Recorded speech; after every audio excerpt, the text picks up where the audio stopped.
반갑습니다. 새로 오신 분들은 또 어떻게 하지?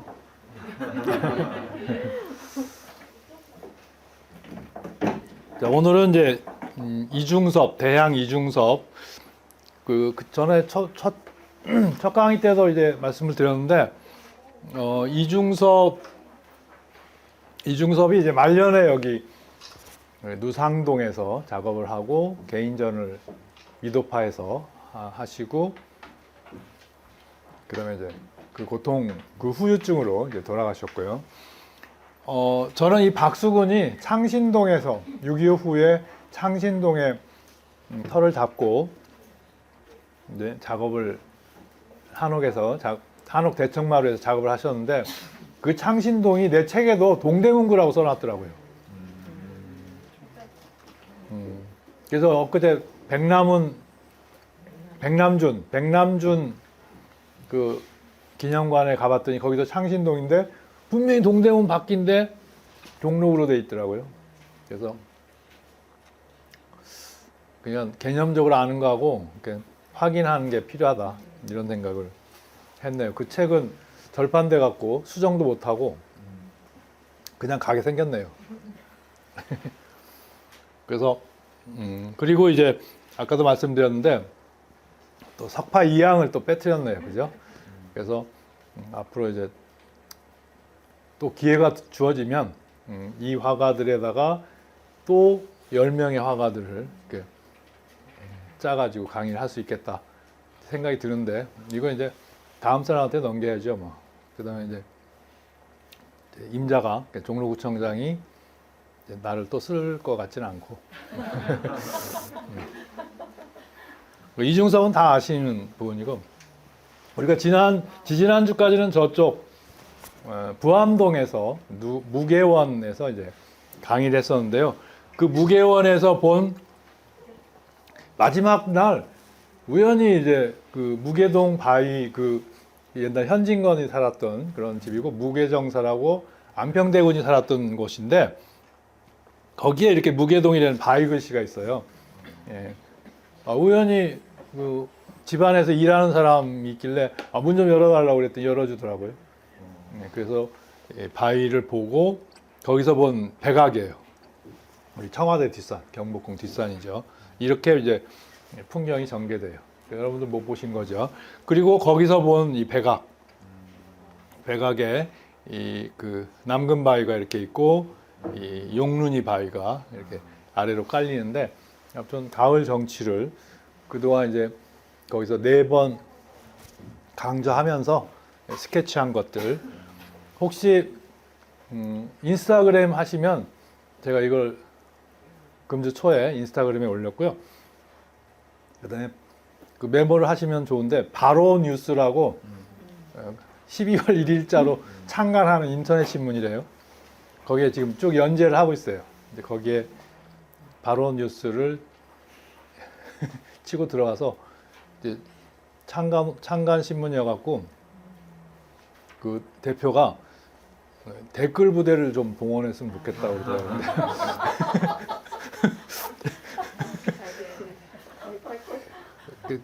세 분이 나란히 앉으셔야 잘 웃는 것도 재밌는데 어쨌든 그래서 그 댓글 또 이제 달아두시고 그러면 좋겠습니다. 거기서 본 이 그 북한산의 비봉이고요, 향로봉 그리고 그 아래 서쪽으로 쪽두리봉 이렇게 장관으로 쭉 전개가 돼요. 그래서 여러분들이 별로 관심 없어서 이렇게 서울 산세가 얼마나 아름다운지 이제 안 보시는데 하여튼 그 최고의 명당짜리죠. 근데 크게 감동은 안 하시네요. 그 우리가 강의했던 자리에서 보면 바로 이 북한산 보현봉 하고 문수봉이죠. 북한산의 주인 두 봉우리가 딱 한눈에 들어오는 공간이고 이 그림은 첫날 우리가 강의 끝나고 이 언덕에서 제가 스케치를 했고 그 스케치하는 모습을 카메라에 딱 담기도 했네요. 그죠? 네. 그래서 이제 인왕산으로 이전했고 다음 주 마지막 날에는 이제 인왕산에 와서 이쪽 강이 와서 뭘 그렸는지 또 보여드리겠습니다.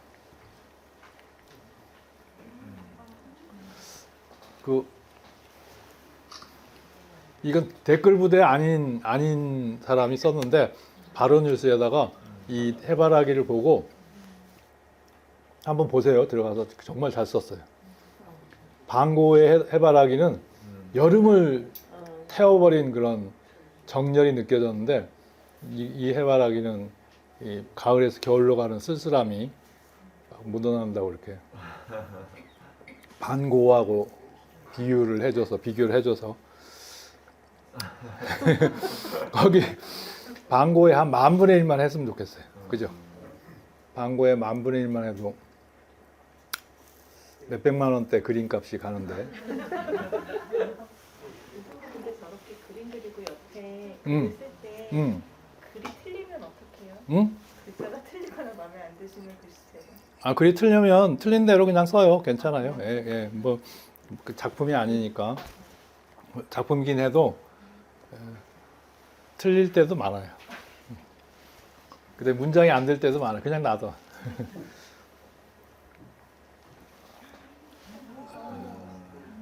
네.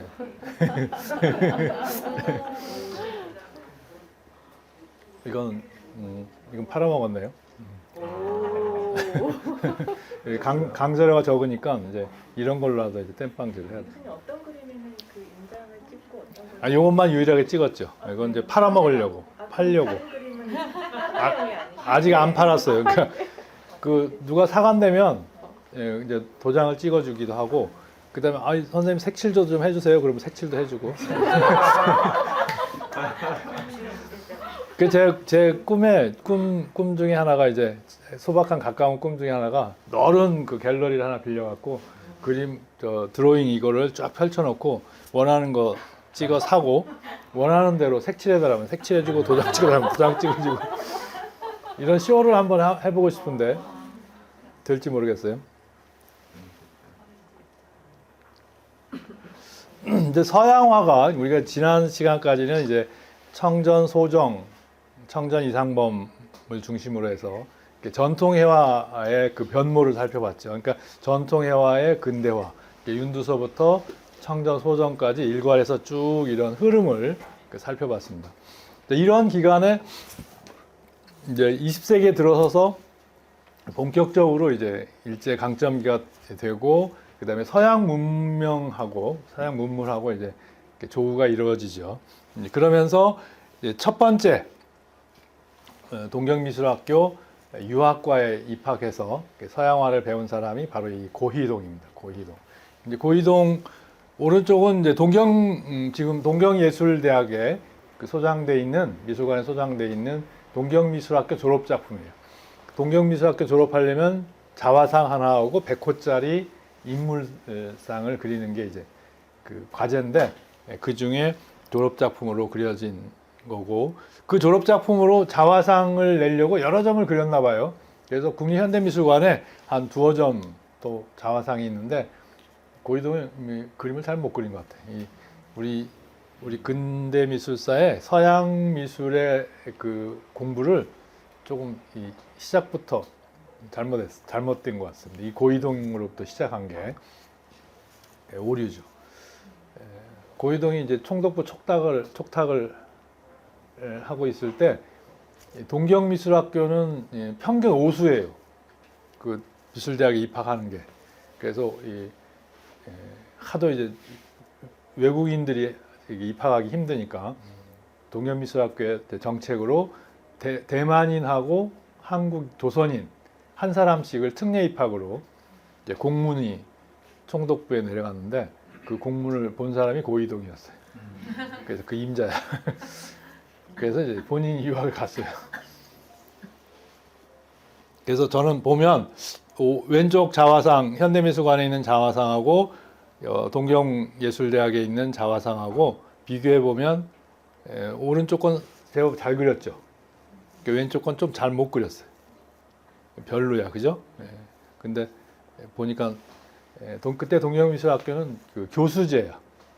어느 교수 밑에서 내가 5년을 공부해서 이제 작가로 이렇게 발돋움하게 되는데, 그래서 그때 지도교수의 특징은 내가 지도교수 학생 중에 내가 하는 지도 학생 중에 그림을 잘 못 그린다 그러면 약간 이제 약간 부끄럽죠, 그죠? 그러니까 이제 되게 그려졌대요. 그래서 저는 학교 다닐 때 동경미술학교 졸업한 교수들한테 배웠어요. 근데 그 교수들이 자꾸 그림을 고쳐줘. 이렇게 그리라고.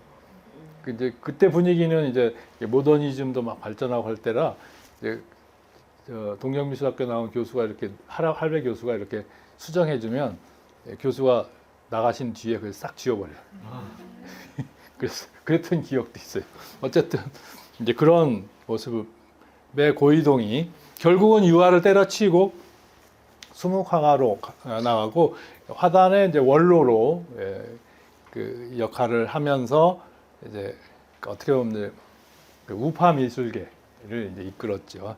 해방 공간에서. 그리고 이제 지난번에 이제 그 청정 이상범에게도 나타났던 1943년 8월 1일 천황의 부르심을 받들고서 이 조선 청년 징병제 시행 첫날이에요.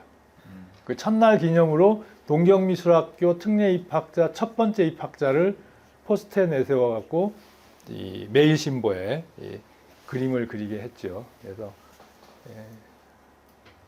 그 친일 행적도 이렇게 있고요.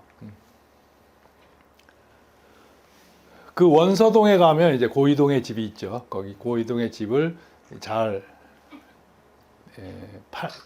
팔리는 건물이었던데 그때 이거를 하여튼 보존해야 한다 그래갖고 보존을 했어요. 그 보존한 이유는 첫 번째 서양 미술 유화를 공부한 사람, 첫 번째 서양화를 공부한 사람, 이것 때문에 이제 그 가옥을 보존을 하게 된 것 같아요. 그러니까 친일 행적으로 보면, 그리고 그림의 기량으로 보면 별로. 그래서 옥션에 이 사람 이 고이동에 이런 수묵화가 나오면 되게 5, 60만 원 정도 해서 또 100만 원 정도 이렇게 하고 하네요. 그 다음에 두 번째 유학생, 두 번째 특례 입학자가 이제 평양 출신으로 김관호예요. 이게 이제 졸업 작품이죠. 이게 또 일본 국전에 특선을 해갖고 또 난리가 났었죠. 그래서 이제 조선 신문에 조선 언론들이 이제 일본 유학을 가서 아주 특선하는 그런 깃발을 날렸다. 뭐 이렇게 해가지고 기사가 이제 크게 이렇게 다루어지는데 조선 청년의 이렇게 청년 미술인의 천재성을 보였다. 뭐 이런 기사를 썼는데 이 그림이 신문에 안 실렸네요. 풍속을 해친다고 그래갖고 빨가벗은 이 두 여인 대동강변의 해질녘 목욕하는 장면이죠.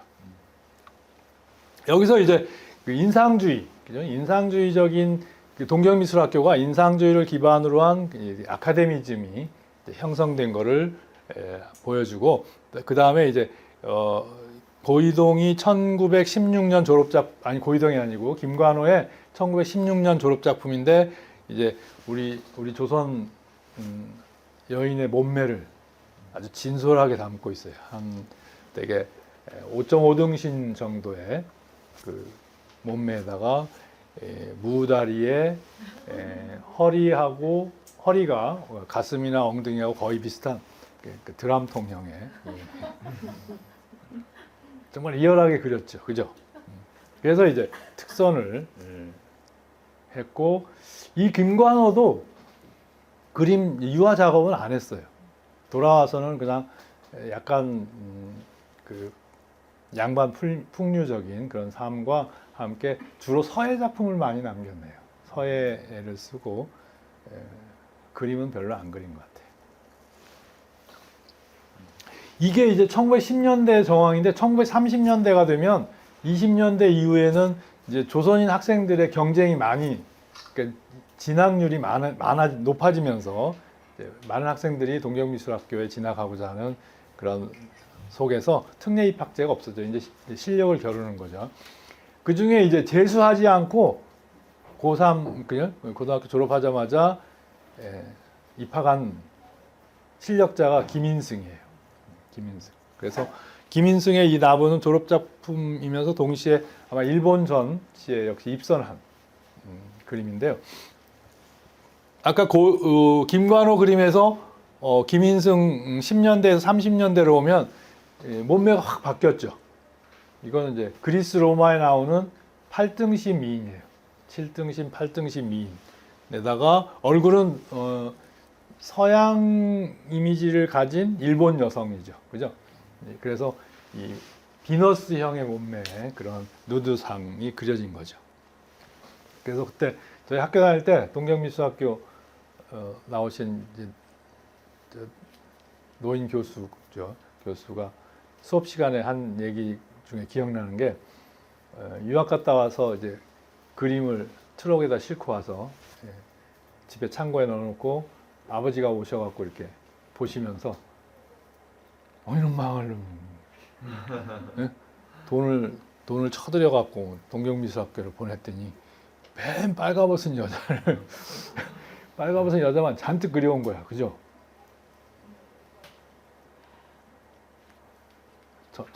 전혀 반응을 안 하시네. 굉장하죠. 이게 큰 미의식의 변화를 겪은 거를 보여주고, 이 김인승은 친일파 미술인으로 아주 극렬한 했던 사람이기도 한데, 나중에 이화여대 창설자, 이화여대 미술과 창설자죠. 1936년 쓰고 JINSHOKIN 그랬어요. 진쇼킨. 그러니까 김인승이라고 하는 한자말 이름을 일본어 발음으로 읽어가지고 그 다음에 그거를 뭘로 썼어? 영어로 썼어. 그죠? 그러니까 김인승의 세계관이 저 이름자에 다 나온 거야. 그죠? 그러면서 이제 그 고이동이나 김관호가 그렸던 우리 몸매가 가진 리얼리티를 이상화시켜 버린 거죠. 그죠? 이상화시킨 거를 알 수가 있고, 자연히 친일 행위로 전락을 할 수밖에 없고, 그 친구인 심형구하고 같이 이화여대 미술과를 창설했는데, 두 분이 아주 노신사, 아주 그 깔끔한 신사형에다가 인품이 굉장히 좋았대요. 그래가지고 이제 그 지금도 우리 이화여대 그때 당시 배운 우리 또래 할머니들은 아주 뭐 환상이에요.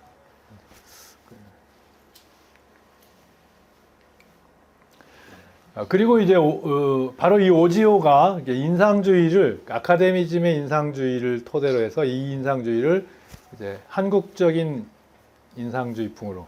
되게 일본식 인상주의는 조금 어두운, 습기가 많은, 좀 어두운 그늘이 많은데, 이제 이거를 아주 밝은 색채감의 인상주의로 한국화시킨다. 그래서 이제 색채와 회화론을 펼치면서 어떤 이 구상회화 전통을 만들어내죠.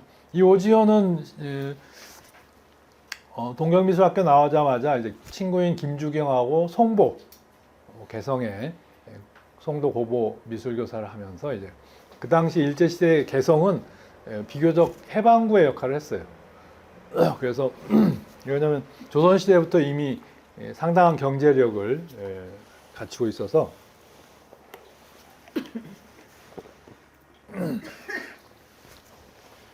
그래서 개성부자, 그죠? 개성부자 하면 유명하죠.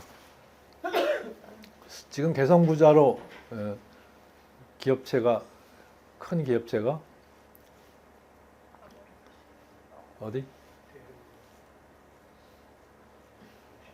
어디죠? 아모레퍼시픽이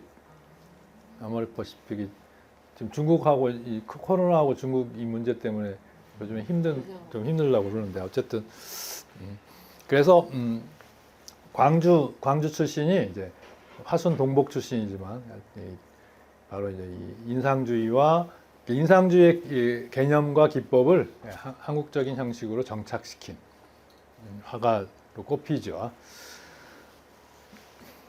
그와 동시에 20년대, 30년대는 이제 서양에서 유럽에서 불어닥친 모더니즘. 그 당시 이제 모던 걸, 모던 보이 그랬어요. 모던 보이, 모던 걸. 이 모던 보이, 모던 걸은 신윤복 그림에 나오는 19세기 초에 우리 아줌마 아저씨들 전통이 이렇게 이어진 것 같아.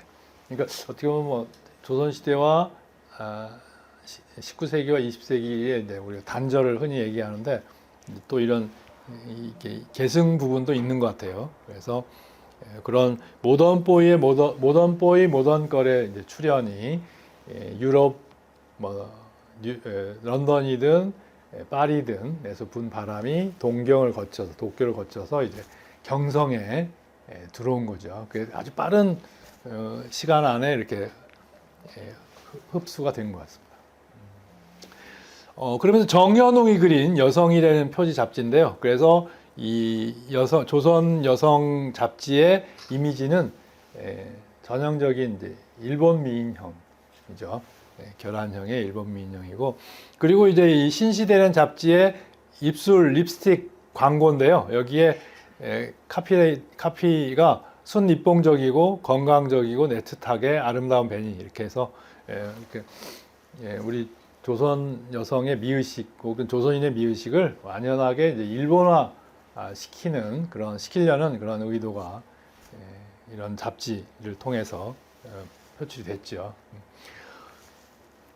그런 과정에 이제 회화, 사조, 미술 사조에 유럽에 불었던 이제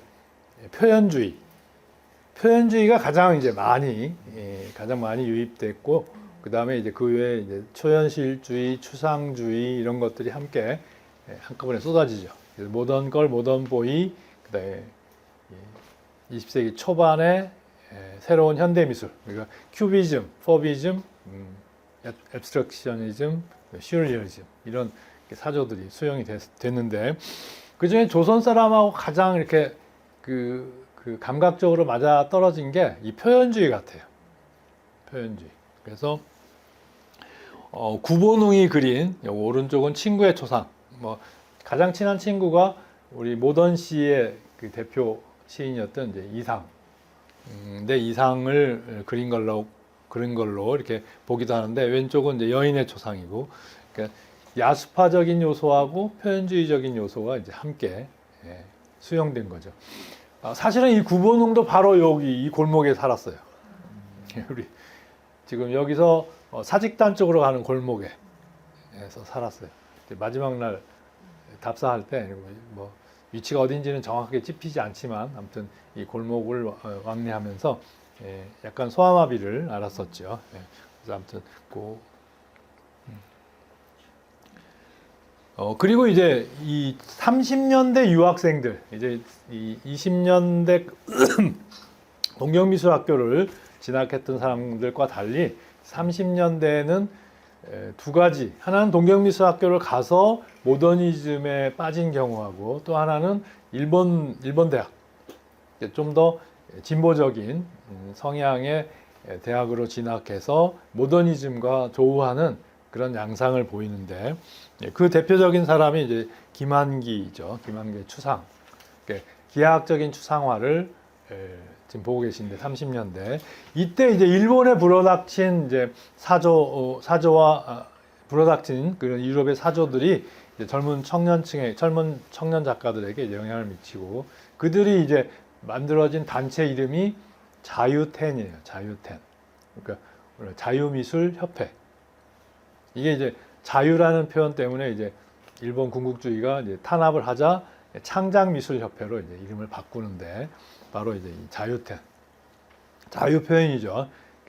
그동안 이제 사실주의나 구상적인 이미지의 이제 아카데미즘이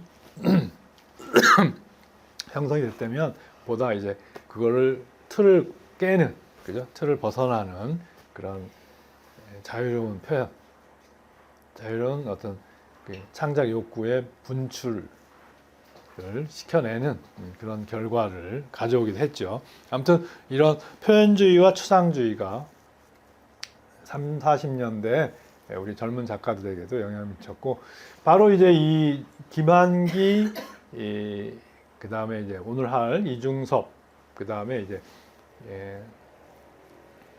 그 장욱진 이런 화가들이, 유영국 이런 화가들이 다 자유텐, 자유미술협회에 참여해서 활동하면서 이제 자신의 이제 새로운 그런 모더니즘의 길을, 한국 모더니즘의 길을 열게 됩니다. 해방을 맞은 거죠. 해방을 맞으면서 이제 미술계도 그 남북으로 이제 갈라지죠. 좌파, 우파, 북쪽에 올라가는 사람, 남쪽으로 내려온 사람, 이렇게 해서 이제 하면서 우리 분단이라고 하는 이제 새로운 또 고통을 겪게 되고, 또 이어서 이제 전쟁을 겪었고, 또 지금 곧 전쟁할 것 같아요. 지금도 아직 그 문제가 해결이 안 돼서, 또 해결이 안 되는데 우리는 또 즐겁게 사네요, 그죠? 그냥 이렇게 이중섭 강의도 하고, 또 이중섭 강의 들으러 오기도 하고, 그죠? 참 뭔지 모르겠어요, 이게. 그래서 해방 직후에 해방의 이미지죠. 해방의 기쁨을 담은 이미지인데, 화가들이 그림 그린 게 별로 없어요. 그러니까 해방이라고 하는 충격이 탁 던져지니까 화가들이 정신을 못 차린 것 같아. 그래서 일제시대에 꽃그림 그렸던 사람은 그냥 꽃그림 내내 그리고, 그죠? 누드 그렸던 사람은 그냥 누드 그리고, 뭐 이런 속에서 그 사회적인 충격이 작가들에게 예술 세계의 변화를 시켜내는데 참 힘들었던 것 같아. 그래서 거의 없어요. 이런 정도, 이런 해방 주보의 노동자의 표지 그림에 노동자들이 등장하거나, 유일하게 조각가인 김만술이 해방이라고 하는 그 포승줄을 풀어내는 젊은 청년상으로 이렇게 조각한 게 유일해요. 이 작가는 좀 활동을 했으면 좋았는데 활동 안 하고 그냥 경주 고향에 낙향해서 그냥 거기서 일생을 보낸 것 같습니다. 그래서 작품들이 이렇게 드러나 있지 않은데, 어쨌든 지금 이 청년이 고통의 표정에서, 고통에서 이제 결의에 찬, 그죠? 해방의 그 이미지로 이렇게 바꿔낸 그런 표정을 잘 조각했는데, 특히 이 두 발을 딛고 있는 땅이 한국 지도예요. 한국 지도 위에 청년이 서서 이 포승줄을, 일제 강점기 포승줄을 끊어내는 그런 이미지죠. 조각이죠. 그 다음에 이제 월북한 이쾌대가 이제 그 유일하게 이제 그 해방을 맞은 3년 되는 해에 이렇게 군상을 통해서 이제 일제강점기의 고통에서 벗어나는 그런 한국인의 모습들을 이렇게 그려냈네요. 대작으로. 그러면서 여기에 이제 그 표현된 그 누드상들을 보면 전부 이 바디빌딩을 한 그런 근육질의 모습이죠. 누구의 영향을 받아요? 저 미켈란젤로나 다빈치나 그다음에 들라크로와나 이런 서양화를 배운 그런 기법이 표출이 된 거죠. 이 과정을 거쳐서 이제 우리 걸 만들어 내가는 중요한 과정인데 월북을 해버렸고, 그다음에 이제 거제도 포로 수용소에 있었는데, 그때 이제 포로들에게 자유롭게 남북을 선택하게 했음에도 월북해버렸죠. 이 쾌대는 여기 남쪽 사람이죠. 대구 사람인가? 경상북도 쪽 사람이죠. 이런 변화 속에서 남쪽에서의 북쪽은 이제 사회주의 리얼리즘이라고 하는 체제 그림의 사조로 정착이 되고, 남쪽은 이제 그 모더니즘 바람이 이제 계승이 돼서 자유 표현, 자유로운 이제 예술가들의 그 작업 활동이 이렇게 진척이 됐죠.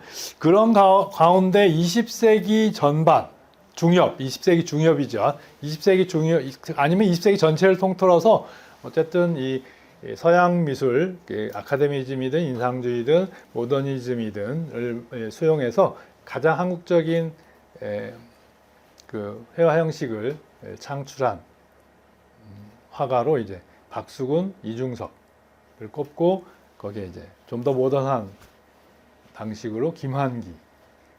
그래서 이제 이게 이제 딱 맞아떨어져서 미술 시장이 발전하면서 이 세 사람의 그림이 지금 제일 비싸요. 누구 그림이 제일 비싸요? 환기가 이제 132억에 팔린 게 이제 제일 비싼데 호당 가격으로 치면 박수근이 제일 비싸요. 그 다음에 이제 이중섭, 그다음에 김환기. 김환기는 그림이 크니까 평당 가격으로, 호당 가격으로 보면 그렇게 되네요. 아무튼 두 사람은 특히 두 사람이 그 구상적인 표현주의적인 형식의 한국화라고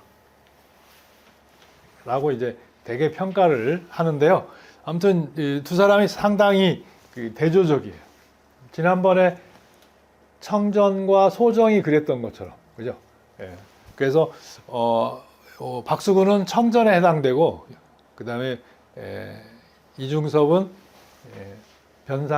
변관식에 해당되는, 소정 변관식에 해당되는 그런 감성적인 작가와 오성적인 작가로 제가 분류를 했죠. 호는 대향이고 박수근은 미석이고, 미석은 요 금강산을 아름다운 돌로 표현했고, 대향은 이상향, 큰 이상향이라고 하는 의미를 갖고 있다고 그래요.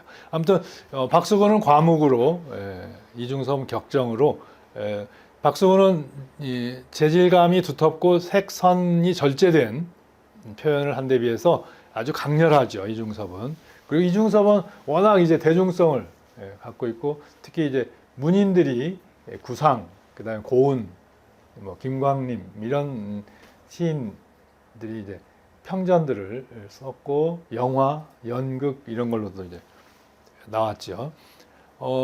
박수근은 화강암이나 석불 질감을 가진 데 비해서 모필, 수묵화 모필의 그 감각을 아주 분맛을 잘 낸 화가고, 또 두 사람이 추구한 이 작품 세계도 박수근은 주로 이웃 사람들의 소박한 삶, 이런 그 따뜻한 시선을 가지고 있었던 데 비해서 이중섭은 철저하게 자신과 가족, 자신의 내면에서 분출하는 그 에너지, 이걸 표현의 극대화로 이뤄냈고, 심지어 자기 학대로 이어졌죠. 자기 학대로. 그래서 그림은 곧 그 사람이다. 그림은 곧 그 사람이다 라고 했을 때 그 전형을 두 사람이 보여줍니다. 아주 극렬하게 이렇게 대조적인 걸 보여준 거죠. 그 두 사람이 다 이제 해방 후 종로를 근거로 해서 마지막 예술 활동을 했다 하는데 의미가 있죠. 있는데 제가 박수근을 놓쳐갖고 동대문구 사람으로 잘못 착각하고 박수근을 따로 대접을 못 해드렸네요. 충분히 해줄 수 있는데. 그 이미지도 다르죠. 이 노후에 이중섭은 40에 돌아가셨고, 박수근은 50에 돌아가셨는데, 50 초에 돌아가셨는데, 그때 돌아가시기 직전의 이미지예요. 계속 담배를 연속해서 피우는 그런 모습에 40대 같지 않죠. 그 다음에 박수근은 이제 초등학교 교장 선생님이나 장로님 같은 그런 이미지인데, 눈이 이상하죠. 그죠? 눈이. 이제 백내장을 앓았던 눈이죠. 그래서 저 때는 백내장을 알면 그냥 돌아가셨나 봐요. 그래서 지금 같으면 바로 이제 수술하고 그냥 퇴원했을 텐데, 그죠?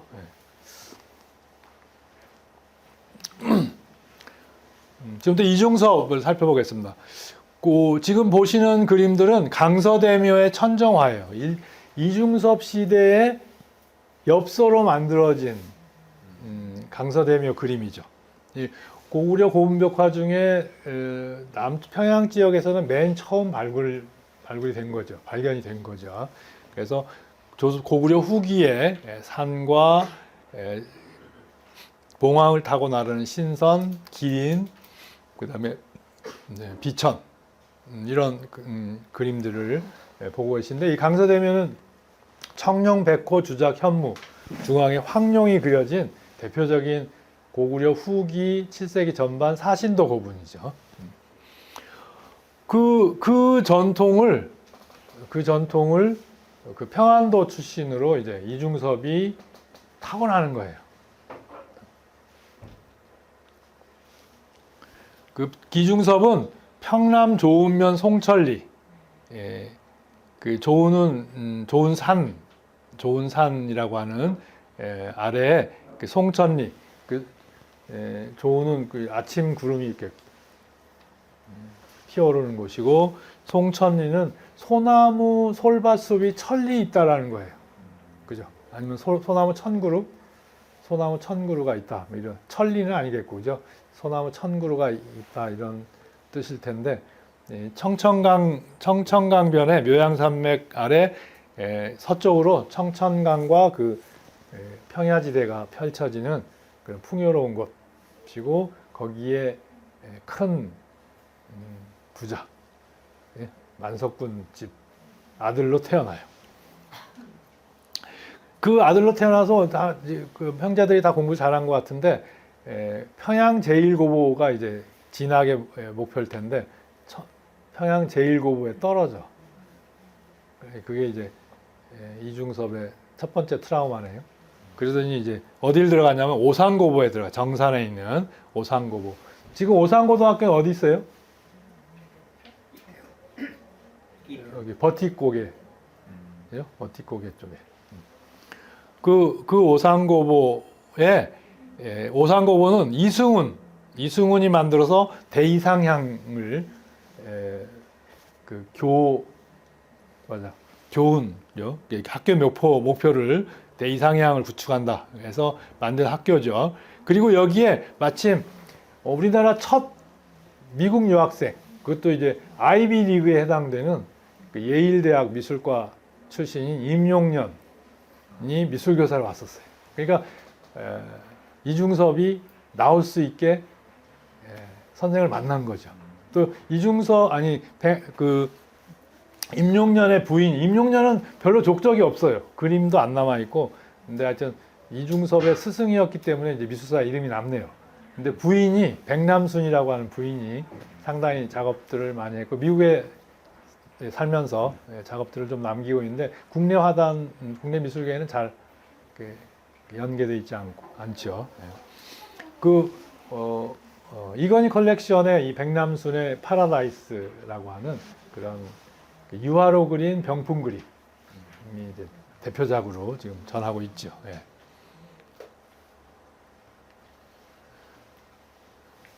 지금 같아도 예일대 나오면 어디 가야 돼? 예일대 나오면 어딜 가야 돼?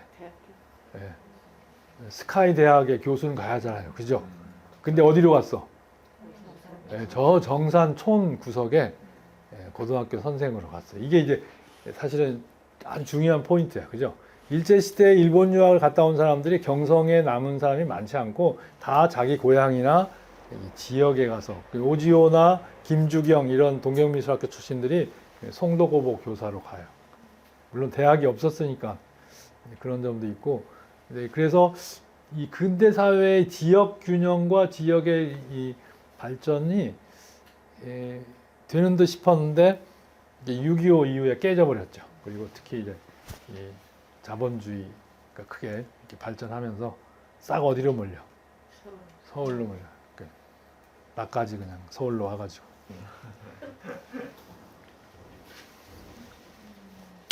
그 이중섭이 이제 일본 유학을 가죠. 그래서 그 아까 김한기, 유영구, 장욱진, 그다음에 이제 이런 화가들하고 같이 자유텐 활동을 해요. 그때 아마 소그림 같습니다. 소그림. 소로 보이나요? 소는 뿔 소가 이제 웅크리고 앞다리를 이렇게 꼬고 아마 앞다리에다가 입을 댄 것 같아요. 앞다리에다 뭘 대요? 요 입, 여기 앞다리를 꺾고 여기 소 입이죠. 코가 보이고 눈이고 그래서 이 뭐지? 예? 앞다리가 아니라 뒷다리. 아 미안해요. 뒷다리를 앞으로 끌어내서 붉은 선 마치 지금 이제 루오 아시죠? 예, 루오 그림의 굵은 선 아주 검은 그림과 굵은 선 그림을 잘 썼다고 그래요. 이때 이제 김한기가 자유미술가협회나 이런 데 출품한 소그림, 이중섭은 이때 쭉 소그림을 주로 그렸는데 아주 칭찬을 해요. 대포름이 좋고 소박한 환희와 에린의 응시를 소가 보여준다. 뭐 이렇게 최고의 극찬을 하죠. 자기보다 이제 2년 후배인데, 그죠? 그리고 하여튼 이중섭은 섹슈얼 에너지라고 그럴까? 아무튼 그런 게 아주 강했고, 그거를 이제 이미지화 하는데 주력을 했던 것 같습니다. 그게 이제 이 소와 여인이에요. 지금 이 소가 지금 허리를 꺾었어요. 그죠? 허리를 꺾었고, 이 누드 여인은 소 등을 탔는데, 이 소가 또 뒷다리 맞죠? 앞다리인가? 앞다리다. 앞다리로 이제 여자 음부를 이렇게 자극하고, 그 다음에 이 여자의 이 머리카락이 이 소의 또 그 성기 부분을, 항문 부분을 이렇게 자극하니까 소가 완전히 으악 하면서 허리를 꺾은 거야. 그죠? 이게 이제 지금 이중섭의 뭐 어떻게 보면 섹슈얼 에너지 이런 거를 이제 잘 보여주는 그림 중에 하나. 이게 이제 바로 일본인 여자친구죠. 일본인 여자친구 마사코. 우리 한국 이름으로는 이남덕이라고 이름을 지어줬죠. 이남덕. 남쪽에 덕이 있는 여인 뭐 이런 뜻일 텐데 어쨌든 이 엽서 사랑의 초상들을 이렇게 엽서를 통해서 이 마사코하고 이렇게 왕래를 하면서 방금 그린 그림이 그런 연애 시절의 표현이네요. 괜찮았을 것 같아요. 그죠? 이중섭하고 연애하는 게 별로? 별로? 이제 별로.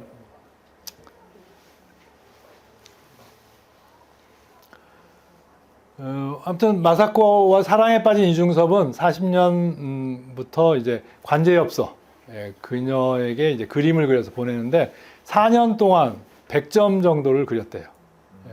그래서 지금 이중섭 현대미술관 서울관 전시에 일부 나와 있고 일부는 좀 이중섭이 안 그린 것 같고 어쨌든 그것이 이제 이 부산 피난 시절에 엽서 그림하고 같이 유명하죠. 아니 엽서가 아니고 은지화, 은박지 그림하고 함께 유명해요. 그래서 이 4년간의 그림이 이중섭의 초기 그림의 성향을 잘 보여주는 자료들이죠. 키는 자그만하고 이쁜 얼굴인데 이중섭이 만날 수 있었던 거는 일본은 기독교가 지금도 없어요. 한 1%? 이중섭 때는 1%도 안 됐을 거예요. 그냥 그런 시대의 기독교인이었다고 그래요. 그래서 만났던 것 같고. 이 그림은 이제 40년대 중반, 후반이라고 되어 있는데 중반의 그림. 정확하게는 대개 한 1945년, 6년 이렇게 추정이 되는데 해방 1주년 기념전을 경성에서 했는데 미술건설본부에서 주관해서 덕수궁 석조전에서 이렇게 하게 되는데 석조전 별관이죠. 거기서 하게 되는데 이때 이중섭이 늦게 갖고 왔대요. 원산에서 오면서 일본에서 유학을 마치고 귀국해서는 원산에 살았어요. 형이 사업하는 곳에서 살면서 이제 첫 아이를 잃죠. 큰 아이를 마사코하고 사이에 첫 아이를 잃고 그 원산에서 둘째와 셋째 아들을 낳아요. 또 아들만 낳네요, 그죠? 네. 딸이 나왔으면 어땠을까? 좀 달라졌을 텐데. 달라졌을까? 어떻게 달라졌어요? 모르겠는데요. 나는 별로 딸이 있으나 마나 뭐 별 적이 없던데. 일러줘야지. 그때 이제 원산에서 그린 새 아이라는 연필화인데요. 대표작이죠. 이중섭의 40년대 대표작이에요. 이중섭 그림이 별로 안 남아 있어서 이게 이제 우리 이 해방 직후, 그죠? 해방 전후 사실은 저희 어렸을 때 1960년대까지도 이런 생활이 우리 인생이었어요, 그죠? 어린아이들의 인생. 그래서 배고파서 그냥 자는 아이들이죠. 웅크리고 엎드리고 누워서 자는 아이들의 이 손이 강렬하죠. 아마 한 달에 한 번쯤 씻을까? 손을 시커먼 손에다가 요 장단지, 가는 장단지의 모습이 하여튼 그 시대상을 우리 20세기 중반 식민지에서 분단으로 이어지는 이 시대감을 아주 가장 적나라하게 잘 보여주는 그림이네요. 연필화지만 제가 보기에는 뭐 유화나 뭐 다른 수묵화 이런 거에 못지않게 걸작으로 꼽히는 그림이죠. 그 다음에 이제 흥남부두, 흥남 철수 때 이제 저 미군 배를 타고 부산으로 내려오죠. 그래서 이때 뭐 영화도 있었어요. 국제 시장인가? 그래서 그때 이제 아수라장으로 표현됐다고 그러는데 아수라장은 아니고 당시 함경도 쪽에 있는 원산 함흥 이쪽에 기독교인 소개. 그러니까 기독교인들이 이제 공산주의 치하에 들어가면 기독교인들이 제일 타격이 클 거다 그래서 기독교인을 소개시키는 그런 작전이었던 것 같아요. 그래서 그렇게 막 아수라장은 아니었던 것 같고 이렇게 선택된 사람들이 배를 타고 온 거죠. 그래서 그 몇 년 전에 이제 광복 70주년 기념 사업에 2015년인가 그 역사박물관에서 흥남부두 다 이렇게 가족 친구들이 나와서 이렇게 다 이렇게 빠이빠이 하고 하죠. 이렇게 지옥의 모습은 아니에요, 그죠? 그래서 이제 부산에 정착을 잠시 했다가 이제 소개가 돼서 이게 제주도로 서귀포로 이제 이동하게 되죠. 이때 이제 부산 범일동을 중심으로 해서 그 작가들이 모여 활동했고 그 다방 이름이 르네상스 다방이었대요. 그래서 거기 이제 늘 모여서 이제 박고섭, 여기 이중섭 뭐 이런 아까 김함기 뭐 이런 사람들이 모였는데 이때 이제 이중섭은 은지화를 했어요. 은지화. 담뱃갑의 은박지에다가 은박지를 펼쳐서 날카로운 뼈바늘이나 그 못으로 이렇게 그림을 그리고 거기에 이제 물감, 유화물감이나 아니면 페인트 안료를 이렇게 칠해가지고 문질렀어요. 그러니까 이제 까만 선에 까맣게 이제 물감이 들어간 거예요, 그죠? 그거는 무슨 기법이냐면 고려 상감청자 기법이에요. 고려 청자의 상감 기법을 현대화했다고 보죠. 그 다음에 이제 여기에 상감청자의 아이들, 포도, 동자, 무늬의 그런 표현들이 이 아이들하고 또 연결이 되네요. 그래서 그러면서 이제 이 아이들은 이중섭이 잃어버린 첫 번째 아들 태어나자마자 이제 딥테리아로 장티부스로 죽었어요. 그죠? 그래서 그 넋을 위로하는 그 장례식을 시인 구상을 불러가지고 술이 몽땅 취해가지고 이제 마사코 옷 벗어. 그리고 구상 너도 빨리 벗어. 그래갖고 셋이 빨가벗고 누워서 치렀다고 하는 구상의 얘기가 있죠. 그죠? 그 상처가 발가벗은 아이들을 그리게 한 거 아니냐고. 그 다음에 이제 또 두 아들을 뒀으니까 두 아들과의 이제 교분도 이제 또 지독하게 사랑한 두 아들과 이제 아들도 이제 생각할 수 있지요. 다 이제 빨가벗고 있고 서로 성기를 희롱하고 하는 그런 장면들이 이제 표현이 됐고 다양한 소재들이 뭐 그려진 것 같아요. 에로티즘부터 당대 현실의 그런 여러 모습들까지 다채롭게 이 부산 시절 잠깐 있었던 부산 시절을 부산 시절 그림을 이런 은박지 그림을 남겼고 이것도 이제 또 가짜가 많아서 뭐가 뭔지 잘 모르겠어요. 하도 많이 지금 전합니다. 그래서 이제 제주도로 옮겨서 이제 이중섭 생의 가장 해피한 생활을 제주도 11개월 동안 이렇게 맛봤고 그 뒤로는 이제 고통의 시간이 주어졌고 그게 이제 이중섭 예술의 이제 밑바탕이 됐다고 보죠. 지금 쉴 시간입니다. 실시간이요? 51분. 네. 10분 쉬었다가 하겠습니다. 이 옷 괜찮아요? 네, 괜찮아요. 아니 방금 신세계백화점에서 입고 왔어요. 아, 네? 전혀 아무 저기가 없어서 이게 너무 자연스러우셔서 괜히 입었나 지금. 네? 네. 옷을 그 하나 얻어 입었네요. 네? 옷을 얻어 입는 게 대충 언제 얻어 입어요?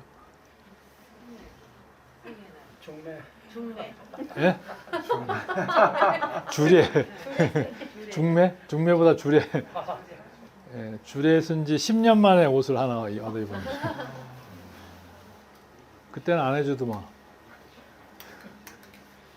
근데 10년 동안 남편이 돈을 좀 벌었는지. 예? 주례 5번 했는데 요새는 이제 결혼 안 하는 시대라 주례 하는 게 없고 한 5번 했는데 5상이 다 이혼 안 한 상태로 가정이 어쩐지 모르겠지만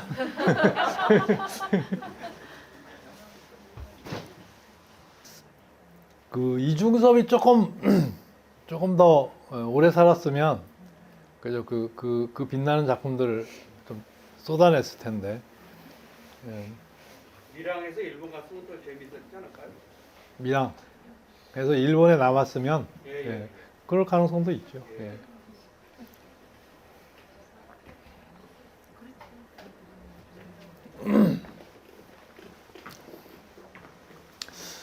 아무튼 이 부잣집 아들이 이제 시대적인 고난을 겪는 거죠. 전쟁이라고 하는 속에서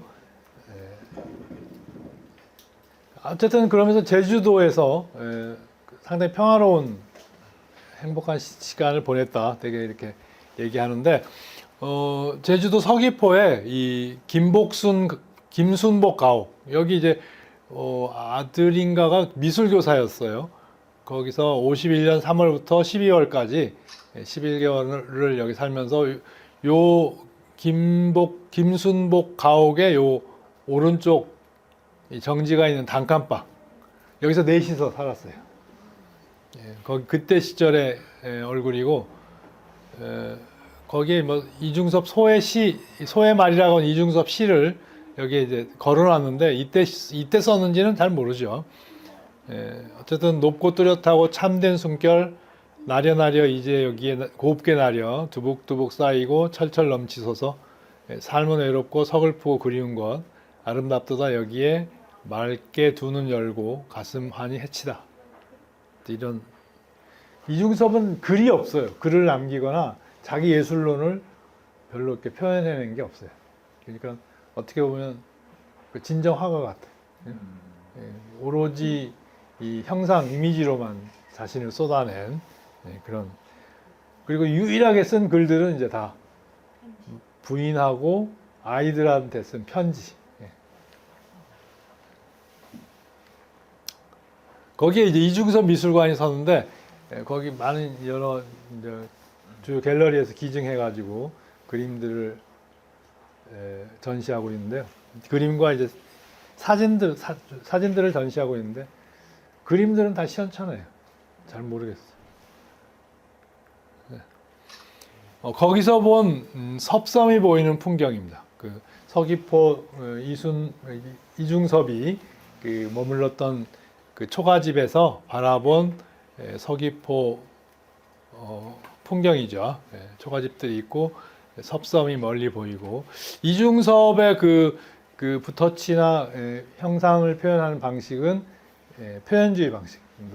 대상을 이렇게 단순화하고 붓에 강한 자기 그 정서를 열정을 쏟아내는 그런 모습을 보여주죠. 바로 여기 이중섭이 살던 곳에서 보이는 마을과 섭섬 풍경.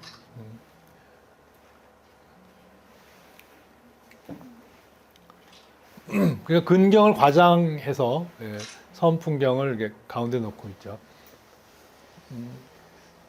사실은 이중섭이 이렇게만 그림을 그려서 남겼으면 별 평가 못 받았을 거야. 그림이 별로죠. 그림이 별로예요. 근데 어쨌든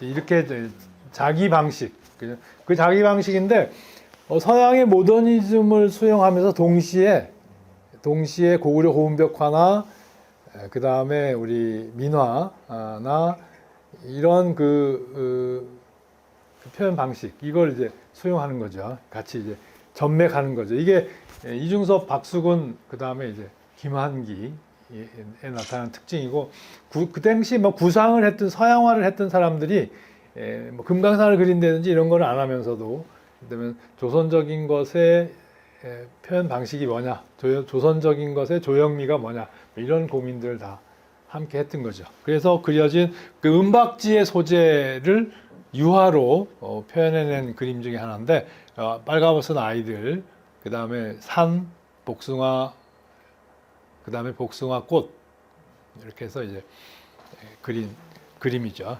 이제 여기서 이제 이중섭 회화의 이제 재평가가 이루어지는 것 같아요. 그죠? 이 구상을 보면 구성안을 보면 지금 굵은 선의 산 표현들, 그죠? 이건 이제 고구려 무용총에 있는 수렵도, 무용총 수렵도의 수렵 장면에 그려진 이 산 표현이 이어진 거죠. 그리고 복숭아 꽃과 복숭아의 그림은 우리 민화 그림에 흔히 보이는 그런 내용들이고요. 아무튼 평화로운 천도복숭아와 함께 평화로운 마을 아이들을 이제 꿈꾼 것 같아요. 이게 이제 제주도 시절의 대표작이죠. 그리고 이제 외국인 소개, 전쟁 중에 외국인을 이제 본국으로 보내는 그런 소개에 따라서 이중섭이 이제 부인과 아이들을 도쿄로 보내게 돼요. 도쿄로.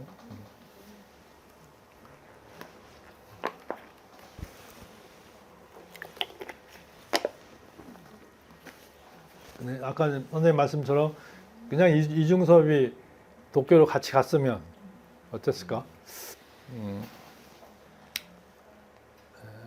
그래서 오래 살아갖고 좋은 작품들을 많이 남겼으면 또 좋았을 텐데. 근데 사람이라는 게 또 그때 쏟아내는 이제 에너지 총량이 있는 것 같아. 다 쏟아내고 갔어, 사실은. 그죠? 40까지. 지금 그때 이제 통영에 있으면서 하도 이중섭이 이제 그 부인과 아이들을 그리워하니까 친구들이 이제 밀항을 시켜줬다 그래요. 근데 본인이 돈을 많이 가지고 있었던 것 같습니다. 그리고 부인에게 이제 부인을 통해서 가지고 간 돈을 이제 이중섭이 받아서 썼는데 마씨라고 하는 그 거강꾼이 중간에 뛰어먹었나 봐요. 그래서 이중섭 생활이 조금 어려워졌다 이제 그렇게 얘기하는데 어쨌든 그래서 밀항을 해요. 밀항.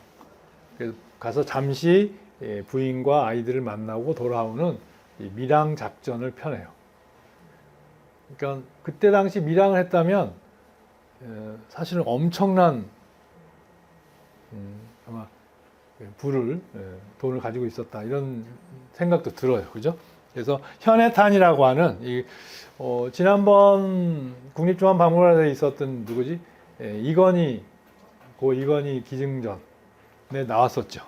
그죠? 거기에 현해탄, 일본과 한국 사이의 현해탄의 바다와 물고기, 배를 타고 가는 자신, 그리고 물 건너에 있는 부인 마사코와 두 아들, 호는 대항으로 이렇게 쓰고 있죠. 그리고 십자가를 함께 하고 있어요. 그죠? 박수근이 기독교였던 데 비해서 이제 이중섭은 캐톨릭 쪽이었던 것 같습니다. 그때 통영 시절에 이제 이중섭이 그린 자신의 삶을 그린 거죠. 역시 부인과 아이들이 없으면 남자는 해방감에 그죠? 그림 그리다 누워서 담배 피우고 아주 발가벗은 상태에서 이제 좀 자유를 만끽하는 그죠? 그러면서 동시에 거의 부인한테 스토커 수준이었던 것 같아요. 매일 편지를 썼고 부인은 일주일 간격 뭐 이런 정도였던 것 같은데 매일 편지 답장을 안 한다고 대단히 짜증내는 그런 편지들을 읽은 기억이 있습니다. 그죠?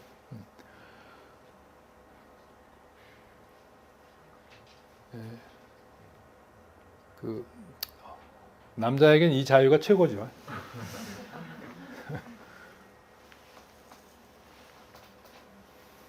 통영 시절에 바로 이제 유광렬이라고 하는 분이 공예 텍스타일 디자인도 하고 이렇게 했던 공예가인데요. 거기 피난 시절에 도립 나전칠기 기술원 양성소를 운영했어요.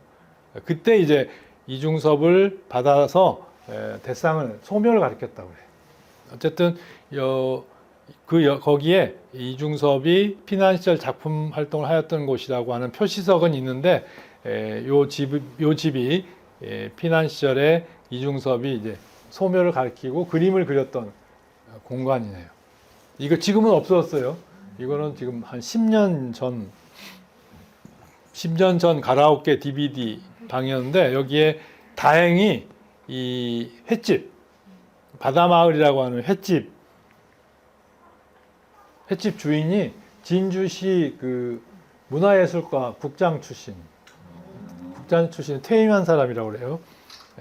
이 양반인데 들어가 봤더니 여기에 이제 통영 나전칠기 기술원 양성소하고 그 다음에 여기 이중섭의 소그림, 까마귀와 달, 그 다음에 이제 통영 풍경 그림 이런 이미지들을 벽면에 장식해서 횟집을 운영하고 있더라고요. 반가워서 찍었는데 지금 이게 싹 다 없어졌어요. 횟집도 없어지고 이 건물 자체가 다 없어졌어요. 그 다음에 이제 아까 섭섬 풍경화처럼 대상을 변형하고 단순화하는 방식으로 그린 길이라는 제목의 여기 길인데 바로 여기 통영 항구 건너편에 있는 지금 여기 문화예술회관이 있는데 요 길쯤으로 이렇게 추정을 하네요. 추정을 해봤네요. 아무튼 항구가 있는 통영은 뭐 잘 알다시피 우리나라의 미항으로 어디하고 비유해요? 나폴리? 와, 안 가봐서 모르겠어요.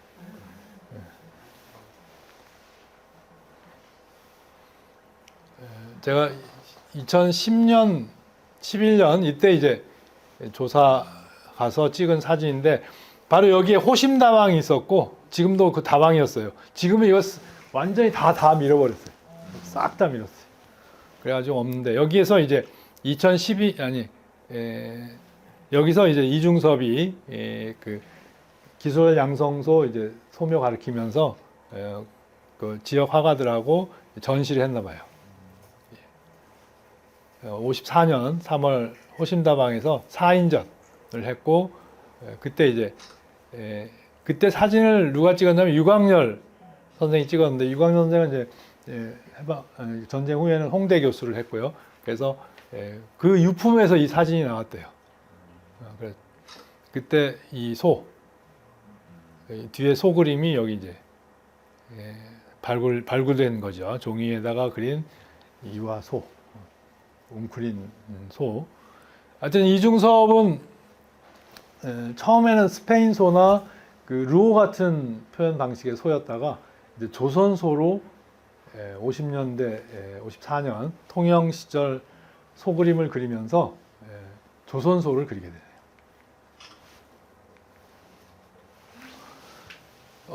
이중섭의 예술론을 구태여 찾자면 이 정도네요.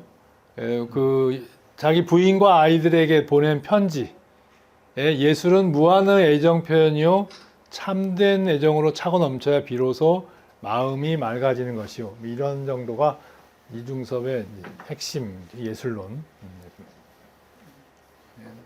소박하죠. 소박. 대체로 이제 뭐 박수근의 그 전통적인 미술에 대한 표현 방식에 대한 관심이나 뭐 그 김한기는 아예 그냥 그 자기 예술론을 이렇게 글로 많이 남긴 정도였고 우리 흔히 얘기해서 이제 노장 사상 쪽에 심취했던 걸 보여주는데 이제 이중섭은 거기까지는 가지 않은 것 같고 이런 정도로 했고 바로 이제 자기 가족애가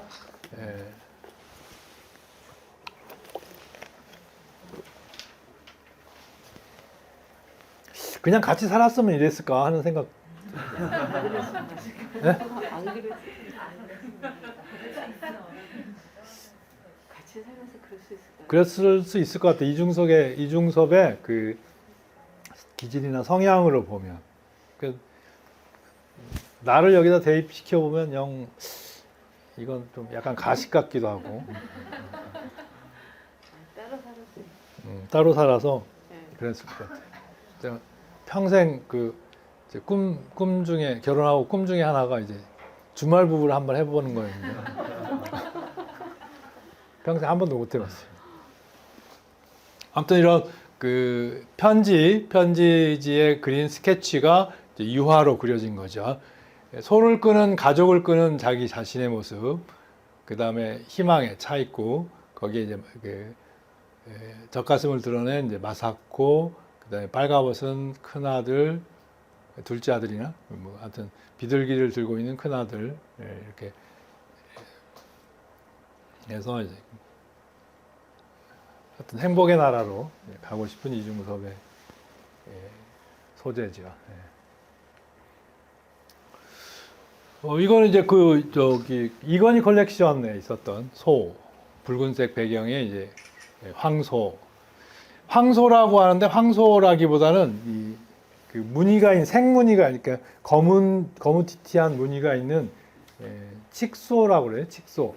여러분들 그 향수 노래에 정지용의 향수라고 하는 시에 나오는 얼룩배기 황소, 그죠? 얼룩배기. 그 얼룩배기 소가 이중섭 그림에 유난히 강하게 표현이 돼 있어요. 이중섭의 자화상, 혹은 이제 그 시대를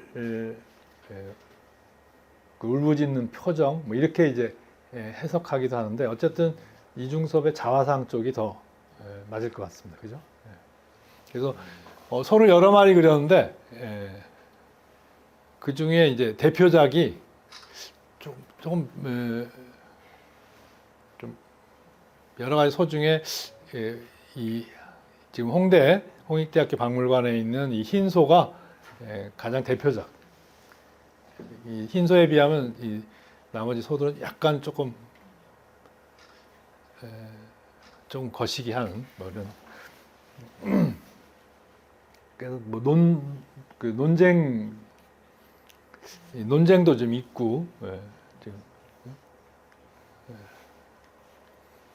그중에 이건희 컬렉션의 소가 어쩐지 잘 모르겠다. 그런 생각도 들고, 비교적 소 머리만 그린 거는 요 아래쪽 여기 요 그림이 이제 꼽히는데, 여기는 이건희 컬렉션 중에 있는 이 황소는 이 터치, 그 아가리 부분의 터치가 좀 어색해요. 근데 대표작은 어쨌든 이 흰소, 그러니까 아까 말씀드린 칙소라고 그러네요. 칙소, 얼룩배기.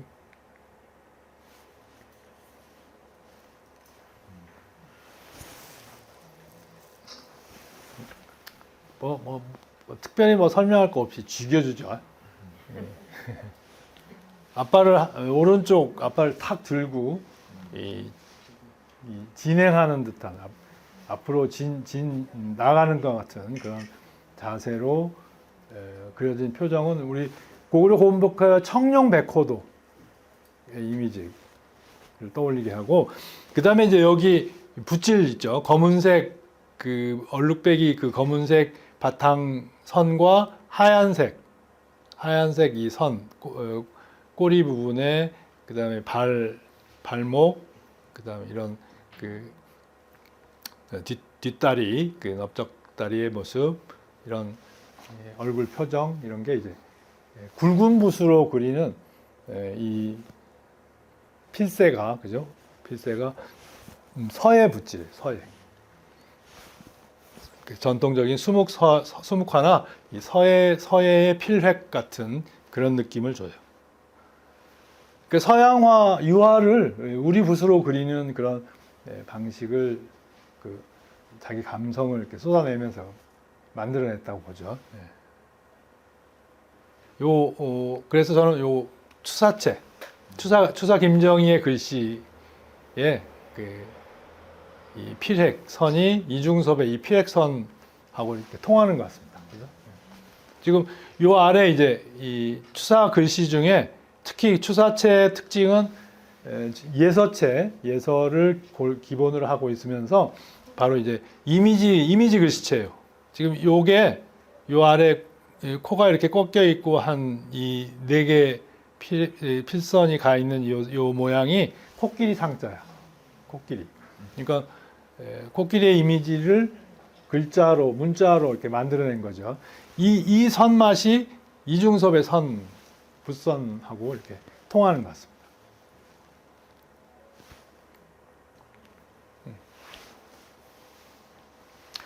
이 글씨는 지금 간송미술관에 소장돼 있고, 초이의 형인 그 선배인 설암이라는 스님이 외우던 원나라 고승 원묘의 그 선계 7원시 중에 두 구절을 이렇게 쓴 거고요.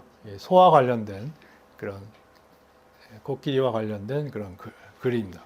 그 다음에 이제 이중섭의 편지 글보다 편지 봉투를 쓴 이 만년필 글씨가 정말 죽여져요.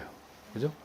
경남도 통영읍 나전칠기 기술원 양성소 이중섭, 그다음에 동경도 세전곡구 삼숙정 171 3번 방자, 마사코 이름이죠.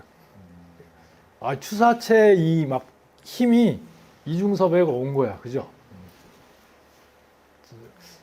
이 편지 봉투 글이 아주 최고다. 그리고 그 힘이 이제 이중섭 그림에 에너지가 있었던 거죠. 국립현대미술관과 이제 그 개인 소장으로 이 부부가 2점 전하는데, 서로 이제 논쟁거리이기도 해요. 지금 논쟁거리로 남아 있는데, 여기 이제 중섭이라고 50년대 와서는 다 이 중섭이라고 한글을 풀어서 사인을 했고, 그 전에는 이제 40년대는 주로 대향이라고 호를 썼죠. 아무튼 이 부부는 뭐 부부의 그 닭 부부의 표정이기도 하지만 남북의 만남으로 이렇게 해석하는 경우도 있고, 역시 붓터치가 분방하고, 그 다음에 이제 대표작인 통영 시절에 전기선 줄에 날라와 있는 이제 까마귀 떼들.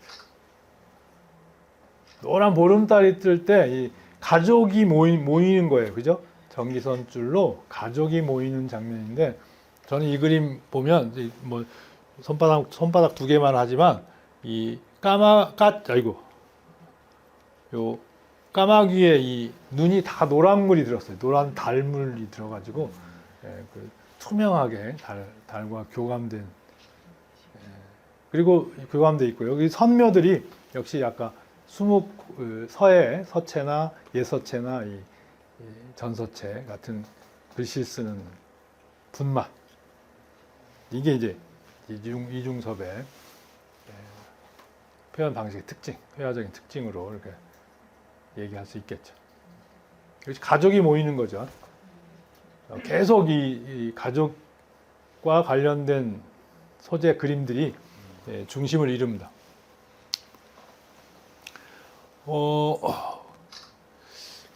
한 4, 5년 전에 국립현대미술관에서 이중섭 유작전을 크게 했었죠.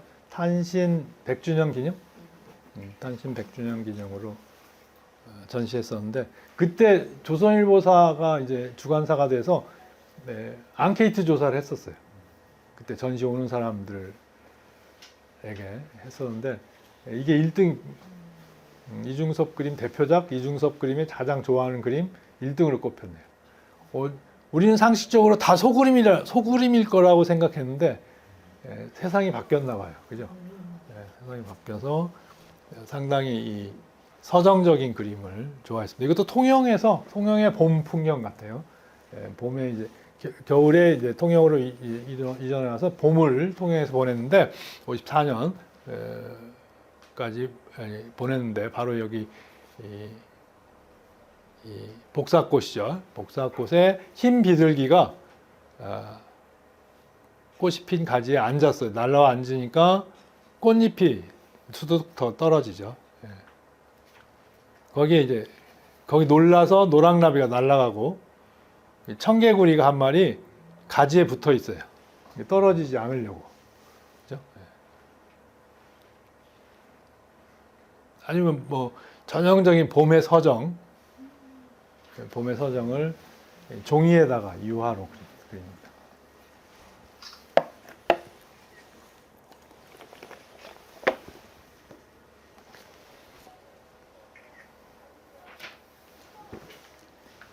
이런 거 인터넷에 이중섭 치면 쫙 나오지 않나?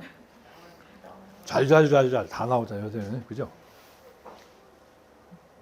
자, 이렇게 좋은 디테일을 지금 비쳤는데 아무 반응 안 하시네요. 아니 감동을 해서 말을 까먹어가지고. 그러죠? 네. 네. 저도 알아요. 네. 그래도 야 정말 죽여주죠. 네. 이거만 그려도 참 좋고.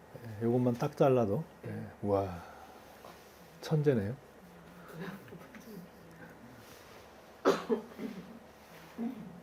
막 거친 듯 하면서 분맛이 굉장히 섬세하죠. 하고 이 파스텔톤의 이 봄 해변가의 봄, 통영의 봄 모습이 담겨 있고요.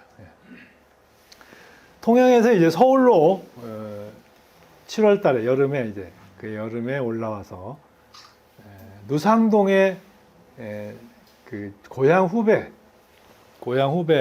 정치열이라고 하는 사람의 집에서 작업을 해요.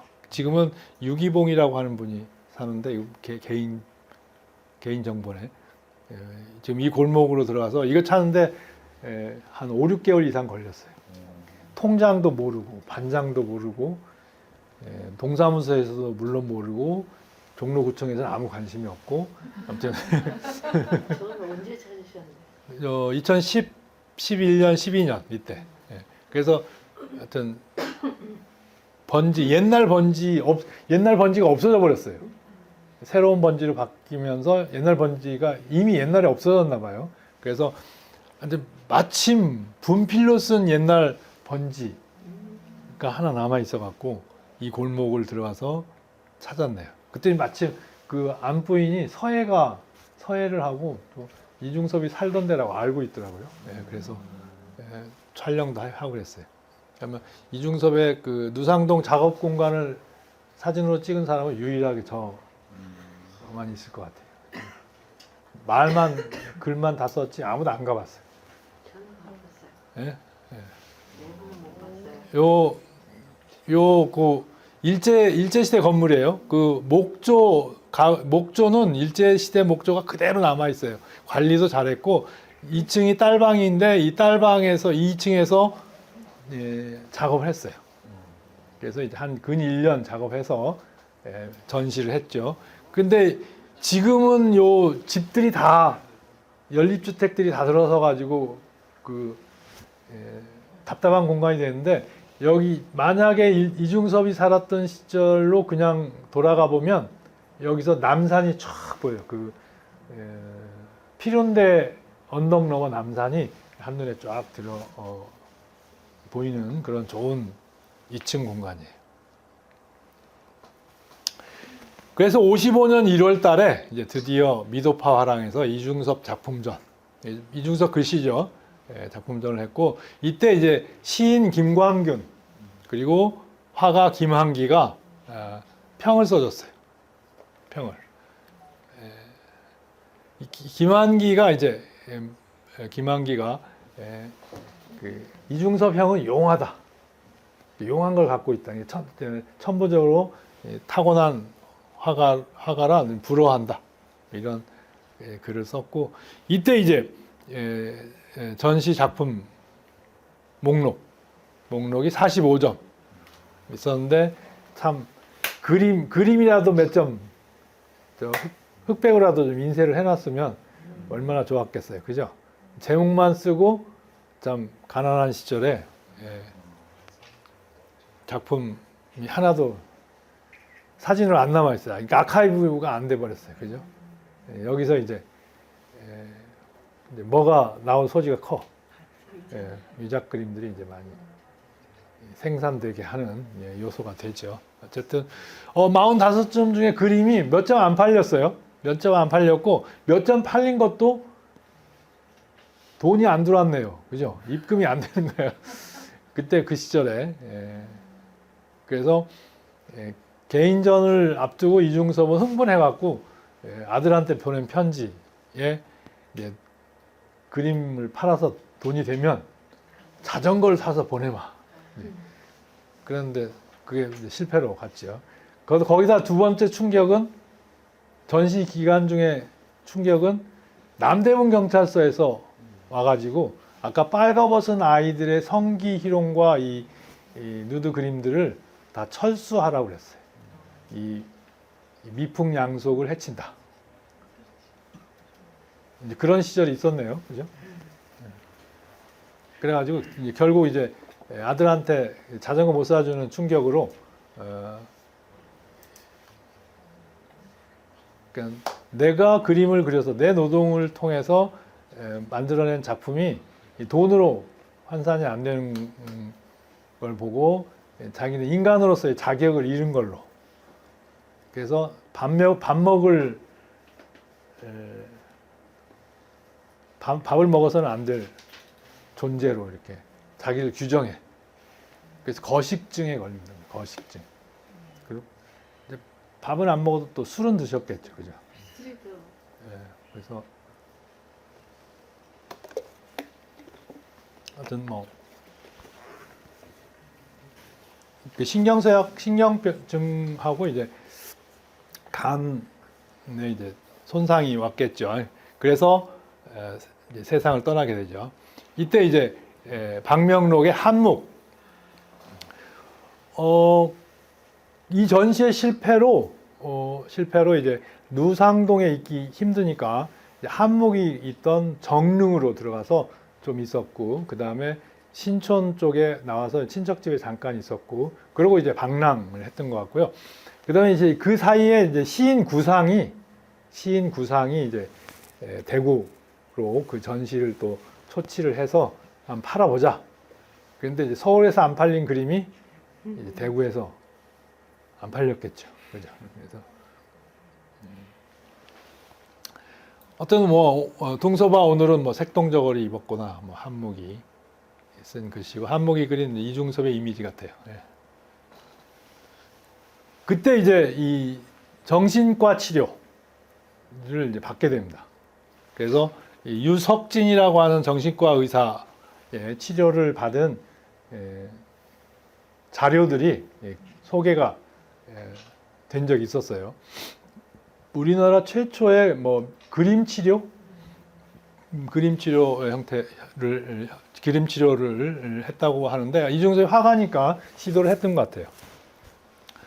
다행히 이 의사 선생님이 자료를 잘 모아서 갖고 있었는데 여인상들이 보이고 그 다음에 모색, 그 다음에 대작, 그 다음에 힘력자, 전기 스탠드, 테이블 A, 그 다음에 이제 남자 성기 모양 이런 게 이제 보이네요.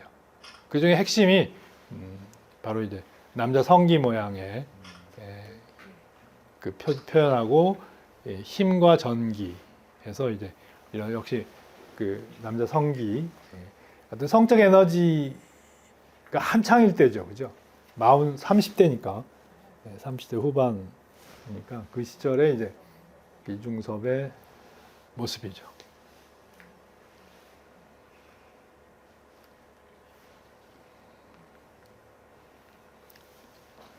그때 이중섭이 이제 구상내 지배, 구상은 그 외관에 있었죠. 구상시는 외관에 있었고 그 정신과 치료를 받고 난 이중섭의 에너지 빠진 모습 물로 보이죠. 그리고 그때 이제 구상내 가족이 특히 구상이 이제 아들한테 자전거 사줘갖고 타는 즐거운 가족의 모습을 아무 힘 없이 이렇게 쳐다보는 이중섭의 모습이 처연하죠. 그죠? 연필화. 그래서 이제 20대, 그 다음에 30대, 그 다음에 이제 마지막 이중섭의 모습. 이렇게 이제 에너지가 고갈돼가는 그런 모습을 읽을 수가 있죠. 예.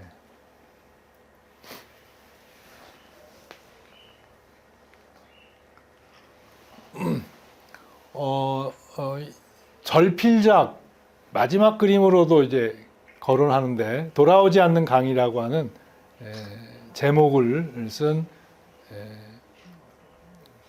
그림인데 이때 이제 미국 영화를 보고 붙인 제목이라고 그럽니다.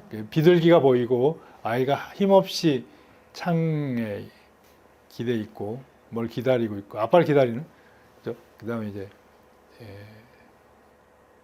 그 머리에 보퉁이를 이은 이제 안악내 까만 치마의 안악내가 이제 보이죠. 그죠? 그러다가 이제 마지막 이 56년 4월 청량리 뇌병원에서 적십자 병원으로 옮겨가지고 세상을 떠나요. 그죠? 9월 6일 날. 그때 이제 무연고 시신으로 그 연고자가 없는 무연고 시신으로 남아 있다가 차근호라고 하는 후배 조각가가 시신을 인수해서 망우리에 묻어요. 망우리에. 그 병명은 이제 간염하고 영양실조, 거식증, 이 밥을 거부하는 그런 거식증하고 간염으로 이제 돌아가셨다고 해요. 아무튼 정신과 치료 후에 이중섭의 이제 고통스러운 생활이 이제 그려지기도 합니다.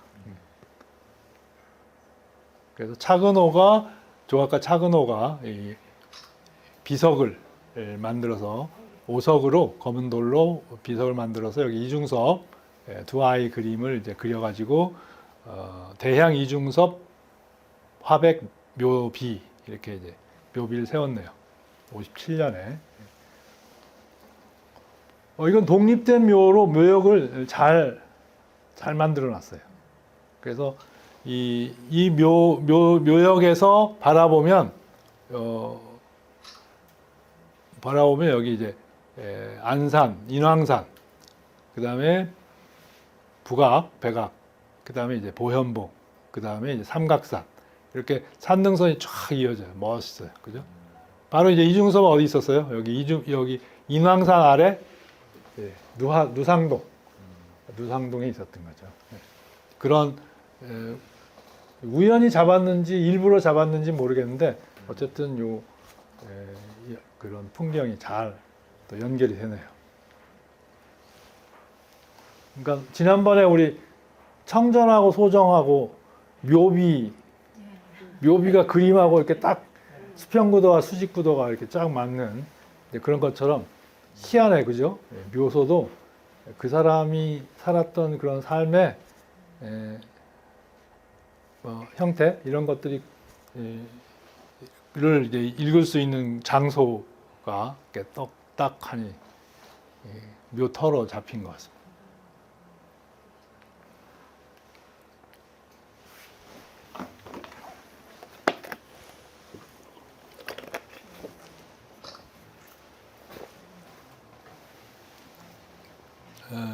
어쨌든 이중섭하고 박수근이 비교 대상으로 같은 시대, 동시대를 살면서 또 다른 그 성향의 인간상으로 시대를 보는 거죠. 이중섭과 박수근 30대, 40대 모습인데요. 소가 저항이 막 전진하는 소죠. 이중섭의 소는 막 움직이는 소인데 역시 박수근의 소는 가만히 서 있거나 웅크린 소예요. 두 사람의 개인적인 성향을 잘 보여주고 아무튼 박수근은 저 양구 강원도 그 양구에 부잣집 아들이라고 그랬는데 그 집안 아버지가 이제 사업하다가 이렇게 실패를 한 것 같아요. 그래서 초등학교를 졸업하고 진학을 안 했죠. 그리고 교원 양성 시험을 봐서 교사로 일제 강점기를 살았어요. 그리고 이제 좋아하는 그림 그려서 이제 수채화로 선전에 입선한 입선작. 선전에 이런 입선작이 이제 그 당시 30년대, 40년대 유일한 이제 실물 그림은 없고 유일하게 이제 사진으로 선전 입선작이 남아 있고 그때도 이미 이런 그 자기 생활 공간이죠. 자기 집에 양구의 집 모습을 봄이오다로 그려서 이제 입선을 했던 것 같고, 그다음에 절구지라는 여인 이런 건 나중에 이제 박수근 그림의 소재로 또 등장하기도 하죠. 50년대 그림부터 남아 있는데 이런 감자 그 박수근이 왜 그림을 그렸냐 하는 뭐 그림 그린 그 이유를 밀레를 들어요. 밀레. 그래서 밀레에 이삭 줍는 여인들일지 그런 이삭 줍는 여인들 혹은 그 만종 이런 데서 이제 예수적 감흥을 얻었다 뭐 이렇게 얘기하는데 그게 이제 이런 감자 그림, 반고의 초기 그림 같은 그런 거와 연결이 되죠. 그래서 6.25가 나서 이제 남쪽으로 내려오게 되고 이중섭과 박수근이 남하한 거예요. 남쪽으로 내려오고 그 다음에 아까 이쾌대, 최재덕 뭐 이런 사람들이 월북을 북한 김용준 이런 사람들이 북쪽으로 올라갔고 하는 과정에 박수근은 이제 월남해서 남쪽으로 전쟁 직후에 바로 이제 미군 부대 초상화부에서 일하면서 초상화나 이제 그림을 그려주고 그래서 먹고 사는 그런 방식을 갖추었어요. 그러니까 초기에 잠깐 했던 것 같고요. 그때 이 박완서 소설가 박완서가 삐끼를 했대요. 박완서가 잘 알다시피 영문과 출신이고 미군들 초상화 그리세요 하고 이제 그죠? 이 초상화실로 이제 미군들을 데리고 가는 역할을 했고 그걸 가지고 남옥이라고 하는 소설을 써서 등단을 했죠. 이게 이제 그 당시 여성동화 별책으로 나온 박완서의 남옥. 그 수필처럼 쓴 그 박완서의 글을 보면 두 사람이 약간 박수근하고 박완서가 약간 그 썸 타는 듯한 그런 느낌도 그런 인상도 주는데 어쨌든 네. 그래서 이제 창신동 집을 사게 됐고 거기서 이제 작업과 살림 공간을 마련하게 됐고 남옥과 여인 이런 우둘투둘한 그런 화면 재질감을 텍스처라고 하죠. 이런 재질감을 바탕에 깔고 이웃이라는 여인이 될지 이웃의 삶의 모습, 이웃의 풍속을 주로 그렸어요. 그죠? 우물가의 집. 하여튼 이 두툴두툴한 질감은 빨래터, 그다음에 소녀. 이거 55년 그림인데 손바닥만한 이제 그림이에요. 작은 그림인데 검은 치마에 빨간 저고리 입은 단발머리 소녀. 딸이지 않은가 싶은데 아주 득이작. 박수근 초기 대표작이죠. 그러면서 나는 인간의 선함과 진실함을 그려야 한다는 예술에 대한 평범한 견해를 가지고 있고 내가 그리는 인간상은 단순하고 다채롭지 않으면서 평범한 할아버지, 할머니, 어린아이, 소녀 이런 이미지를 즐겨 그렸다. 이렇게 얘기하고 있고 목판화로 그걸 작업해낸 것도 있고 그리고 이제 박수근은 나는 옛 성물, 석탑, 석불 같은 데서 아름다움의 원천을 느끼면서 이런 요건 지금 서산에 있는 보원사지 5층 석탑, 고려 때 탑인데요. 거기에 팔부중이라고 하는 면석에 이 부조가 있는데 바로 이런 표현 방식, 화강암의 질감과 거기에 표현된 석불의 느낌을 조형화에 도입하고자 애쓰고 있다. 박수근의 이제 두툼한 그런 캔버스 질감의 표현, 그리고 단순한 인물상은 이제 이런 전통에서 온 거죠. 서양의 모더니즘이라고 하는 형식과 전통적인 우리 한반도에서 이루어진 그런 전통 형식의 것을 찾아서 이렇게 전맥을 시킨. 그래서 이제 우리식 한국식 서양 화법을 만든 거죠. 그러니까 한국화죠. 한국화. 그래서 완성한 것이 62년 이런 국전에 냈던 바로 대작들 가운데 나무와 여인 아주 다듬은 그런 그림을 그리게 되고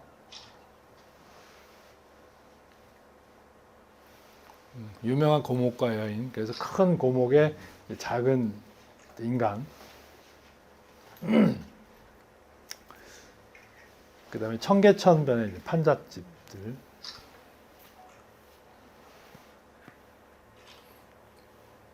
이런 거 보신 기억 안 나시죠? 저 뒤에 연세 드신 분들은 보셨죠? 저희도 어렸을 때 여기 1908가 넘어서 예. 조금 기념적인 걸 만들어 놓고 보존 과학으로 지금 보존한다고요? 보존 과학으로 남아 있다. 지금요? 샘플로 일부러 청계천 개발한. 예. 새로 만들어서 남긴 거.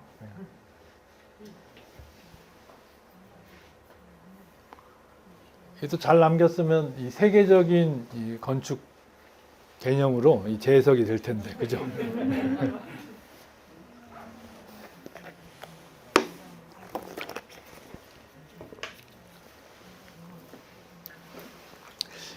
청전 이상범하고 비슷하게 박수근도 그런 비판이 많았어요. 늘 똑같은 것만 한다. 똑같은 방식만 이제 고집했다는 거에 대해서 이렇게 변명을 했네요. 예술은 고양이 눈빛처럼 쉽사리 변하는 게 아니라 뿌리 깊게 한 세계를 파고드는 것이다. 이렇게 얘기하고 고양이 그림을 다행히 남겼네요. 어쨌든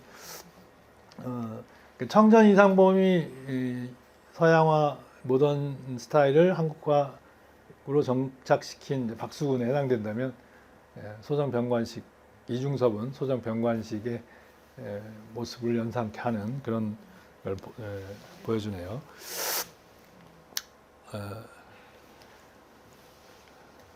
하여튼 아까 처음에 얘기했듯이 박수근은 이웃, 자기와 함께 사는 이웃들의 풍정에 눈길을 돌렸고 이중섭은 자기 자신과 가족에 철저하게 몰입했던 두 사람이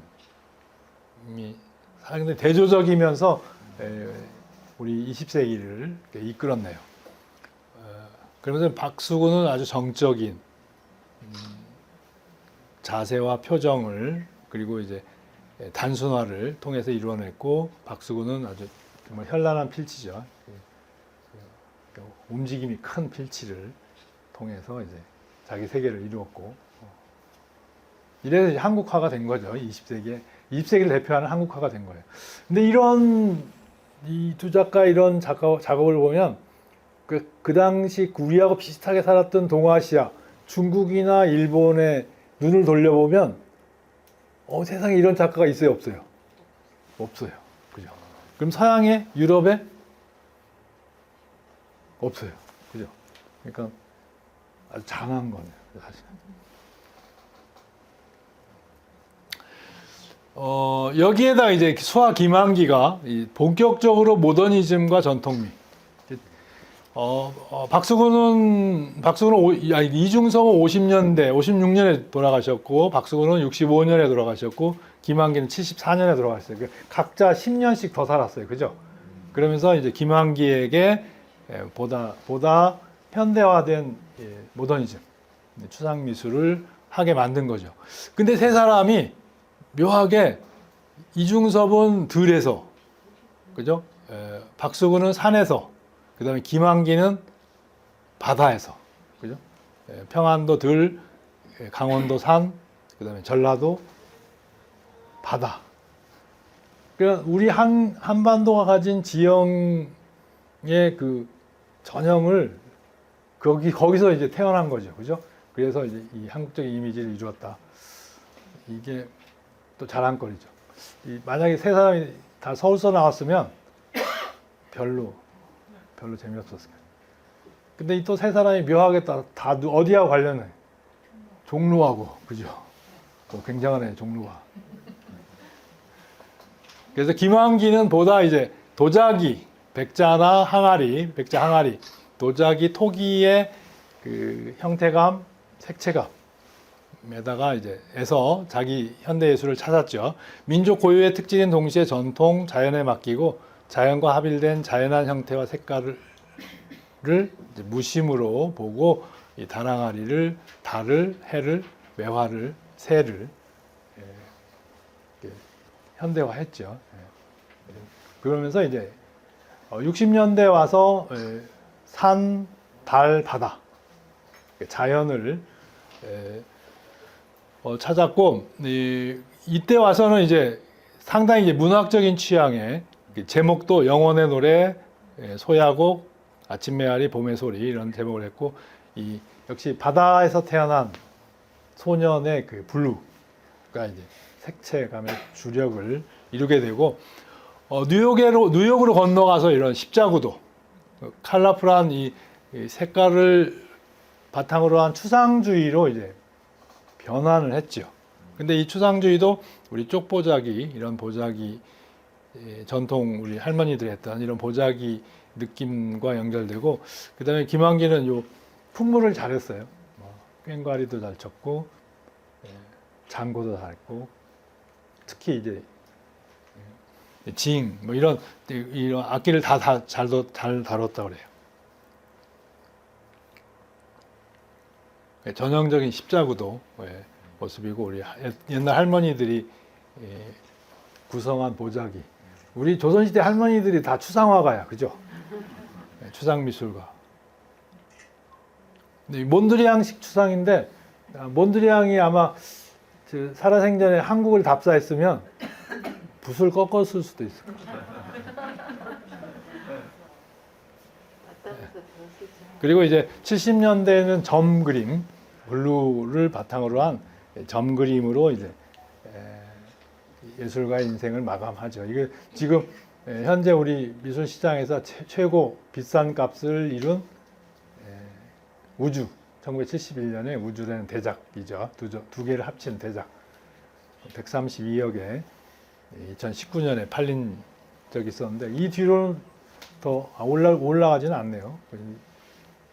앞으로 이 기록이 언제 어떻게 깨질지 이제 기다려 봐야죠. 이 김한기가 살아있을 때는 성북동 서교동에 사셨는데 돌아가신 뒤에 종로로 왔네요. 그죠? 여기 부암동에 환기미술관이 들어섰고 금년에 설립 30주년 기념전을 하고 있더라고요. 그리고 이제 친구인 이제 김종령 미술관의 김종령이 이제 또 평창동에 들어왔고 그래서 이번 그 기간에 한 주에 한 명씩 독립적인 화가로 이렇게 강의를 진행했는데 나머지 빠졌던 부분들을 다시 정리해서 맨 마지막 시간 박노수 시간에 한 30분 할애해가지고 아까 빠진 누구지? 흥선대원군 이하영부터 비디오 작가인 백남준까지 이렇게 몰아서 한번 이렇게 또 어떤 화가들이 종로에서 나왔는지 어떤 화가들이 종로에 와서 활동했는지 이렇게 살펴보는 시간을 따로 갖겠습니다.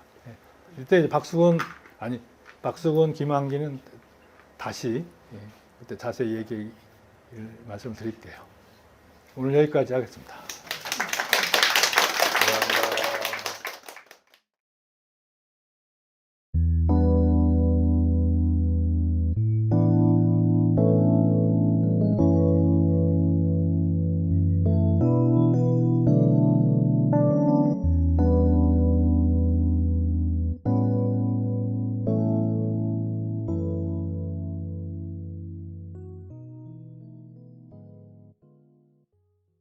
그 마사코라는 부인하고 이제 두 아들이 일본에 성장했죠. 6.25 전쟁 시기에 외국인 소개, 외국인을 이제 본국으로 이렇게 보내는 그런 데 맞추어서 보냈죠. 그래서 동경에서 살았던 것 같고 마사코 여사가 최근에 돌아가셨다는 소문이 있었죠. 이중섭의 부인 그 마사코 여사가 최근에 돌아가셨다고 그 언론에 본 것 같고요. 두 아들은 일본인으로 일본에서 그냥 잘하고 있는 것 같아요. 지금 성장해서 지금 우리 또래 보다 나이가 우리보다 나이가 더 많네요. 그죠? 저보다 나이가 많은 그런 할아버지로 지금 살아 계시겠네요. 그리고 이제 그들이 가지고 있었던 이중섭 작품들보다 편지가 많았을 것 같아요. 다 가지고 있었는데 그건 대부분 다 이렇게 국내로 들어와서 유통이 된 것 같아요. 시장에. 우리는 안 한 것 같고 일본에서 그 이중섭의 부인 마사코에 대한 다큐멘터리는 일본 방송에서 한번 했다고 그러더라고요. 최근에. 얼마나 그렸는지는 알 수는 없고. 그죠? 네, 알 수는 없어요. 왜냐하면 이중섭이 살아서 자기가 한 작품을 이제 잘 아카이빙이 됐다면 좋은데 갑작스럽게 다 돌아가셔서 이제 그야말로 유품 정리도 잘 안 된 상태거든요. 그러니까 알 수는 없는데 이중섭은 태어나서 이제 고보를 다니고 화가로 성장해가는 과정에 가장 이중섭에게 큰 영향을 미친 건 고구려 고운벽화였던 것 같아요. 왜냐하면 그 고장에 살았으니까 평양을 중심으로 해서 그래서 본인도 그런 고구려 고운벽화 엽서나 그런 관심을 가졌던 것 같고 그 다음에 이제 은지화하고 우리 은지화는 그 담뱃갑에 있는 은박지죠. 은박지를 이렇게 펴서 좀 날카로운 나무 칼 끝 같은 걸로 이제 혹은 못 같은 걸로 이렇게 그림을 그리고 거기에 이제 물감을 칠했어요. 물감을 칠하고 닦은 거예요. 그러면 그 못선 홈 속에 물감이 들어가죠. 그건 이제 우리 상강기법하고 같은 기법이라고 봐야죠. 그리고 이중섭이 부산 피난 시절에 또 그런 친구들하고 만남, 그 다음에 거기 그러니까 국립박물관이 부산으로 피난 가서 있었을 때 거기가 이제 사실 중심으로 화가들이 이렇게 함께 했고 그런 이해가 충분히 있었다 이런 생각을 해요. 그 다음에 이제 은박지 그림을 이제 부산 피난 시절에 주로 그렸어요. 원산에서 부산으로 피난 와서 제주도로 이제 가기 전까지 주로 이제 집중적으로 그렸다고 해요. 그래서 그때는 너무 가난해서 이렇게 은박지를 그림은 그리고 싶고 해서 담배 은박지에다가 이렇게 그렸다. 이게 이제 약간 뭐라 그럴까? 스토리텔링이 된 거죠. 근데 사실은 그 이중섭은 가난한 화가는 아니었고 그 출신도 아주 큰 부유한 분홍의 그 후예였고요. 아마 부산 피난 와서도 이렇게 가난하게 살지는 않았던 것 같고, 그 다음에 이제 마사코를 일본으로 보낸 뒤에도 마사코로부터 계속 돈을 이렇게 받아서 살았던 것 같고요. 그래서 마침 마사코가 그 은지화에 대한 증언을 한 적이 있었는데 이중섭은 뭔가를 이렇게 막 드로잉하고 긁고 뭐 이렇게 문지르고 막 이런 그냥 단순히 드로잉하고 그림을 그리는 화가 아니고 뭔가 이렇게 새롭게 막 이렇게 뭐 만들어내고 뭐 하는 그런 그 특징을 얘기한 적이 있어요. 그리고 특히 이중섭이 그 연필과 붓으로만 그림을 그린 게 아니고 못이나 이런 또 뾰족한 그런 그 막대기 혹은 뭐 대나무 칼, 못 이런 것들을 사용해서 드로잉도 많이 다양하게 시도하고 했다고 그래요.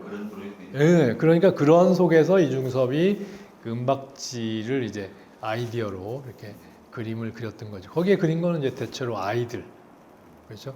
발가벗은 아이들의 놀이들 이런 것들이 이제 소재로 그렸던 거죠. 그 이중섭의 그림에는 그 드로잉의 펜 그림도 있고요, 펜도 있고 눌러서 그리는 그런 드로잉, 글씨 쓰듯이 그리는 드로잉 이런 것들이 상당히 많아요. 그러니까 은지화도 그 계통으로 다양한 시도의 하나로 봐야죠.